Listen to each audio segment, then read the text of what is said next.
Hello and welcome back, friends. Buddy here at House of Props, and in today's build video I'm putting together an Uruk-Hai Berserker helmet from The Lord of the Rings: The Two Towers. If you've been following my channel, you'll know that previously I've made several other Uruk-Hai helmets, so this one will fit right into the collection. And the nice thing about this iconic helmet is that it is completely made out of EVA foam and is going to be the easiest foam build you will have ever taken on. Now if you want to make your own and build along with me, I do have PDF templates available for this and the other versions. You can just follow the link in this video description. So I want to show you what it takes to make a Berserker helmet. So let's head to the shop and get started. I begin by closing up the seams in both part A pieces with contact cement. Then the two A pieces can be attached to each other along the edge indicated in the template.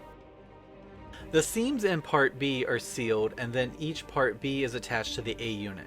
The base construction for this helmet is very similar to the Captain helmet, so as not to bore you with repeating the same information, I'm just going to repeat the important bits. The two part C pieces are attached to each other, and then their center line is aligned onto the center seam of the helmet base, and then glued down. And whenever working with foam, I like to use contact cement as much as possible because it remains flexible while still providing a secure bond. I forgot to film part D being attached, so I'm going to use some footage from where I built the Captain helmet, which is why the helmet is suddenly black. The pieces look the same and get attached the exact same way as well. Part D sits just under the edge of part C. At this point, I'm using a smoothing stone on my Dremel to even off the seams. This helmet will receive some texture, so they don't need to be perfect, but sanding them down slightly guarantees they won't be visible through the texture. While I continue smoothing, I would really appreciate it if you would click the subscribe button if you haven't already. It's completely free to you and will help my channel continue to grow. Plus, if you click the notification bell, you can customize your notifications so you never miss a project. Thank you. I switch out the smoothing stone to a medium grit sanding drum. Using this tip, I make sure the eye openings are as circular as possible without any evidence on this inner edge that the piece has any seams. I also use it to bevel the outer edges of the foam. This will make the foam appear thinner, meaning it'll look more like cast metal in the end. I'm also using it to slightly round over these edges on part C. This will hide the hard edges from cutting the pieces, as well as help with the illusion of thinness. Next, I glue 8 of the rivets from part H in a circular pattern around the crown of the helmet. No, I did not skip any steps. Since this helmet shares the design with the Captain's, I've kept the part letters the same to avoid confusion. The helmet gets 8 rivets around the crown, 14 on part C, and 1 on each cheek edge near the ear opening. Now, this seam between parts C and D needs to not be visible because the pieces should look as if they are one piece of bent metal. To make that happen, I'm smearing some foam clay into the seam and using my finger and water to blend it smooth.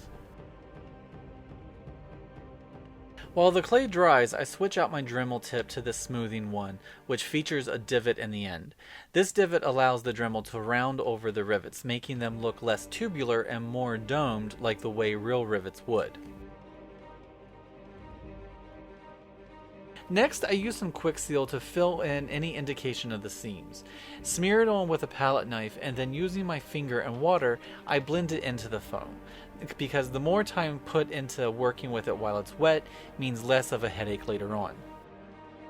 Once the quick seal is completely dry, I like to smooth it even more by lightly sanding it with some 400 grit sandpaper. I don't want to sand too hard or it'll rip up the caulk and leave behind a mess, but I found that a light sanding gets rid of any fingerprints and any irregularities. Now, with the foam clay dry, I'm going to apply the texture to the helmet, and for that I'm using a silicone caulk. You could use the quick seal, but it's more costly than the silicone, which is why I use it sparingly and use the silicone for large area texturing. To begin the texture, I spread a generous layer of caulk onto the surface. Think of it as putting a thick layer of butter onto a piece of toast. As you can see, I have an area covered with an uneven layer of caulk. Then I press the palette knife into the caulk and lift straight up. This creates these pointy spikes in the caulk. And rotate the knife and keep the texture random to avoid palette marks. Once everything is spiked, I take the knife and lightly pull the spikes down. I'm floating about 1/8 of an inch above the surface to make sure I'm only catching the tips of the spikes. This creates the porous cast metal texture. Once the entire helmet is completely textured and the caulk has dried overnight, the helmet can be primed with some Plasti Dip. The Plasti bonds nicely with the silicone and provides a nice flexible base layer to paint on. I let the Plasti Dip dry overnight, and the next day I based the entire helmet with some charcoal gray. I'm working it into all the texture, but if a little bit of the Plasti shows through, it should be fine. When the gray is dry, I dip a paper towel into some metallic tin and buff the surface, trying only to catch the high points of the texture. The metallic makes the helmet look like metal, but it's too new of a metal.